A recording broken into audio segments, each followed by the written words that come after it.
Today we're going to talk about the story that you have to tell in order to get a premium multiple on your valuation. See, the buyer isn't buying you, the founder. The buyer is buying what runs without you. And we have a name for this in my world, and it is called owner dependency or key person risk. And that is when a buyer concludes that the value that they see when they look at your financial statements in your business, when they conclude that that walks out the door the day that you, the founder, walk out the door, they're not going to pay you for it. And in fact, if you get tagged as being a business that has owner dependency, it's not just a dollar for dollar discount. They will cap the multiple, the EBITDA multiple, how they value your business, the sort of short form valuation technique that's applied. They will cap that as being, irrespective of what industry you're in, as being an owner dependent business. So the founders, they're sitting in your shoes, the founders that get the biggest checks aren't the ones who did the most. They're the ones that can document and prove that this machine that you've created, that this machine runs without you. Now let's go back to Alison Dart, the story that you've been following through these lessons. Now if you remember, Alison, we called her Miss Speed Demon because everything that she did from the point where she started her business forward, in her whole life she had one belief that drove all of her decisions, the good ones and the bad ones. That is, speed is survival. And if you move first, you'll win. And that worked wonderfully for her until she came to the point in time where she needed to sell her business. Now, her business was an environmental service company called Tall Grass Environmental Services.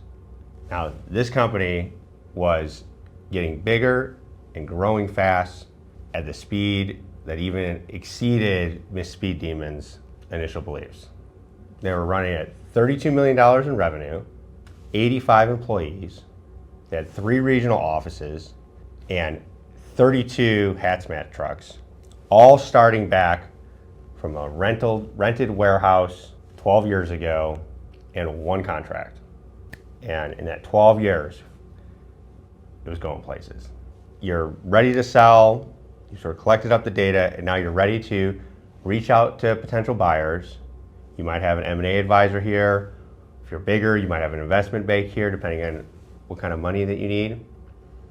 But you're in this marketing window, and it's time for you to document and tell your value story. Now, the document that you do this with, the primary document, is what's called a confidential information memorandum, or CIM, C-I-M, the acronym. There's also associated at this time a teaser, which is something you've probably seen before, because this is sort of the first public document that goes out, a maximum 3 pages, but 1 to 3 page document that talks about the opportunity. And then there's another document, a management presentation. Some people call them pitch decks, but that's really that might be more of your startup world. You might be trying to solicit some securities or something, call it a pitch deck, you're pitching them. Here you're putting on a presentation that's really distilling visually what you put in your confidential information memorandum for your CIM. Now, before you go Googling free CIM template or putting in AI, make me a professionally looking CIM, which, by the way, Claude has this add-on, a financial services add-on, that does make your CIM, your confidential information memorandum, and it looks pretty good. So feel free to use that, but what I'm about to tell you is the most important part. Now, before you build the CIM, which is a document that the buyer's going to see, it'll be under NDA, but the buyer's going to see it. You're going to have the teaser, your CIM, your management presentation, and your data room. It's kind of like the 4 things, marketing stuff that the buyer is going to get. You need to build the thing that the buyer will never see. And that's what I call the SIM messaging spine. This is an internal document that you make with your team, your lawyers, your advisors. It is the single source of truth for every number and every claim that traces back to that you're going to present in your marketing materials. So therefore, we were talking about. For years, I was on the buy side, going around looking at stuff presented by these large investment banks. You could always tell the ones that had great, not the human being, the actual investment banker leading the deal. You can always tell the ones that had great investment bankers, because all of their marketing materials would carry through it a consistent theme that made it so obvious there's 3 things that made this a premium valued opportunity. And it just hits you every time you flip the page. Somewhere in there, these 3 things can pop it up, even though you're looking at different, it would pull out the information to support and prove the 3 things. It was, you'd go to sleep and you'd dream about the 3 things that made this company that you were looking to buy wonderful. It was so clear. All of that comes down to whether you've got good premium pillars and you've developed your messaging spine. Now, before we get into the mechanics of the messaging spine, let's go back to Alison, because I'm going to show you an example of the issue that most founders run into and it's one that will kick you right in the wallet, because like I said earlier, that owner dependency flaw, the cap, the discount that'll lock out your ability to get your big exit starts right here. So I'm in Tulsa, I go to Alison's office, we sit in the conference room. She's sitting there, she's brought in, her top 3 confidants, her 3 most important people, because she's there for providing information about her business. So I take a legal pad, I hand it to her, and I say, Alison, now I want you to tell me the 3 things that make your business worth more than the data that a financial person would look at in your financial statements. What is it? And specifically, what exactly is the buyer paying a premium for? So she gets her legal pad, her pen, smiles on her face, because this one, she is clear, quick, decisive. She knows exactly what makes her company worth more than others. So she doesn't hesitate, and she starts. And she says, nobody is faster than I am at getting these environmental jobs done. I am there in an hour after I get the phone call. In my spill response, it beats any of the competition by a factor of 5. So, okay, good, write it down. So the first one she writes down, and she writes down responsiveness. It's great. All right, second, Alison says, well, I know a ton of people. I know everyone. I've been doing this for a long time. I know the general counsel of Phillips 66. I know the VP of operations that runs the local Holly refining. I have dinners with the people at the ODEQ office. We all go to all the same events. And I've been doing this for 20 years. These people know me. They know my kids. I'm a fixture of this business. So, great. Write it down. 2, relationships. All right, next one. He says, well, the reason I'm in this industry as CEO is that I'm a great chemical engineer. And I know RCRA, which is the cleanup legal standard, what they call it, RCRA, RCRA. I know why the stuff is in there, what the chemicals are, how to fix it. And she said, I can personally walk through these permits with the extensive scientific detail that goes along with it. And I'll be already out there doing the work on the project before my competitors even know what the chemical basis for the solution is that'll get it cleaned up. So, okay, great. Let's put regulatory expertise. and then put that off to the side. She hands that back to me like, that was easy. All three, boom, what's next? I took her three and I read them back to her. And I added one word to each of the three things that she described, just to see if she would even notice what she was saying. So I grabbed it again. I said, okay, number one, we got Allison's responsiveness. Yes, she said, exactly. Number two, Allison's relationships. Definitely, 20 years deep. I said, okay, and the last one, number three, Allison's, and I delayed every time I said her name to see if she would even know, Allison's regulatory expertise. Oh yeah, the best. And I said, Allison, there's a problem. What?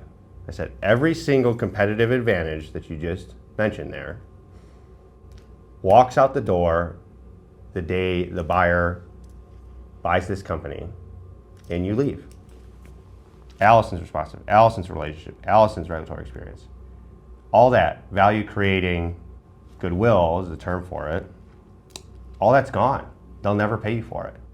None of that, in fact, every advantage you just listed there looks like a liability the day after you close, because that's all got to get replaced. So then I knew the next step, because I've been through this process several times. This is such a common thing with founders that, and when you work with founders all the time, you realize this is just part of the process. Get through it early with them and help them in their own self-discovery. Because the next process we went through is when I asked her this question. I said, okay, when did you, Allison, actually do, let's do responsiveness. When did you actually run a spill from start to finish? When was the last time? She sat there, thought about it. She said 6 years ago. 6 years ago, okay. Relationships, when was the last time you personally closed a new refinery account? She thought about it. She said, well, our sales team leads those now, and they've done at least the last 9. I said, okay, so sales team does it. They've done the last 9. Third, when was the last time you actually walked a permit yourself, CEO of this company, through the ODEQ? And that's when it started sinking in for her. She thought, well, I guess it has been quite a while. You see, she named 3 pillars that she personally, Allison personally, stopped doing years ago. Because what had happened is that this company, Tallgrass, the company that she built, the story of Tallgrass, which is what we're here today to talk about, is how do we document the value story. That company outgrew her personal story many years ago.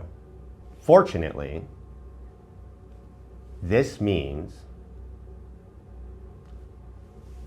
that the company itself, the thing that Allison is going to create, the big cash exit, the check that she wants, the money in her bank account, that company is now going to have a premium valuation multiple because it has been running, as Allison said, for a while, years, has been running without her.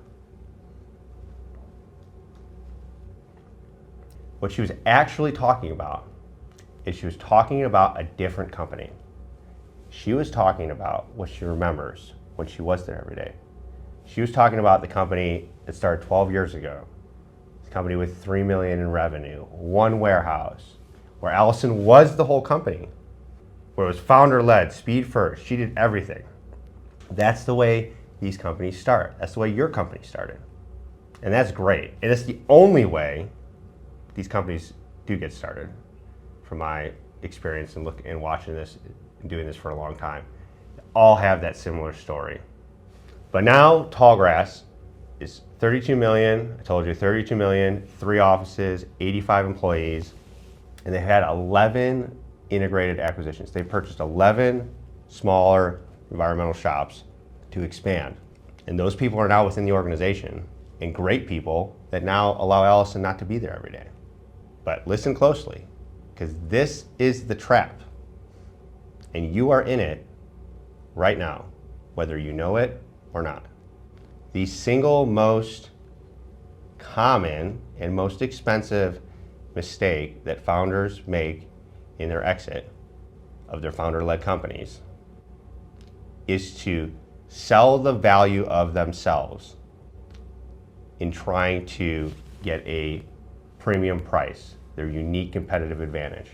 Individual identification of themselves with their business directly discounts and caps their ability to maximize and get premium valuation multiples on the way out. The way we handle this by using the messaging spine is applying what I call the walk out the door test. So for each of your 3 premium pillars, as you're developing them and working through them, and it takes time to come up with these things, but each time you get a premium pillar and you start ironing it out, I want you to ask this question. If you walked out the door today and never came back, is this pillar standing tomorrow morning? You need to ask that for every one of your potential pillars. If the answer is yes, you're gonna have to scratch it and come up with something else. Now this document, the messaging spine here, is your single source of truth for all your marketing materials. So you're gonna put it all in here, and it's gonna theme through all the rest of your stuff, so you don't have to worry about this later. You solve this problem once, and it'll flow through the rest of it. It all drives from this. They're just different forms of the same story. The messaging spine is your opportunity, and it will force you to ask the hard questions. It'll force you to think deep down, how do I take myself off the playing field? And you'll end up examining the actual value creating machine that you built, and the one that the buyers will pay good money for. Let's wrap up Alison. I won't take you through all of the steps of the messaging spine, how we got there, but I'll read you her final, what I call an atomic deal statement, which shows up in all your materials at the beginning. Tallgrass Environmental Services is the entrenched hazardous waste platform of the Southern Plains refining corridor, with a well-documented rapid response system, a contracted refinery franchise, and a proven acquisition integration engine, all generating durable, recurring cash flow that does not depend on any one person. That's crisp, that's clean. Each of those 3 things built into that statement will all live well past Alison walking out the door. Most importantly, those are all true. That's Tallgrass. Expecting a buyer to do the work to come up to with a conclusion that sees the value in your business on their own is a fool's game. You have to feed it to them on a plate, and it's got to be delicious. It's got to be simple, clear, fit within their world understanding. And then once you get it crisp and clear, share it with the world. Let everybody know. Tell your dog. Tell your kids' school teachers. Rehearse it. Tell it. Just put it on your materials to your customers. And in Alison's case, it was true, and it got her a massive check in her bank account. So to wrap this up and to give you something to think about, everything you're proudest of about your business and about you is probably a valuation pillar that your business has already outgrown. It's a valuation pillar about all of the hard work that you personally did that got this thing going. Critical work that can't be replicated. So, at home now, take out a note card or a piece of paper. I want you to write down the 3 premium pillars about your business and apply the walk out the door test to each. Do it now. It's real easy to do because there's something on your mind. You can fix it later. So whatever comes out of your mind first. And I bet you will learn something about yourself. And what you learn is probably that you personally identify closer to your business than is healthy. And guess what? You're not alone. I, as myself, entrepreneur and business owner, I know that I have that same flaw. But after all the therapy sessions, there's going to be some good news. Because the buyer is paying you only for what runs without you. And if your business does run without you, that is going to mean way more cash in your pocket.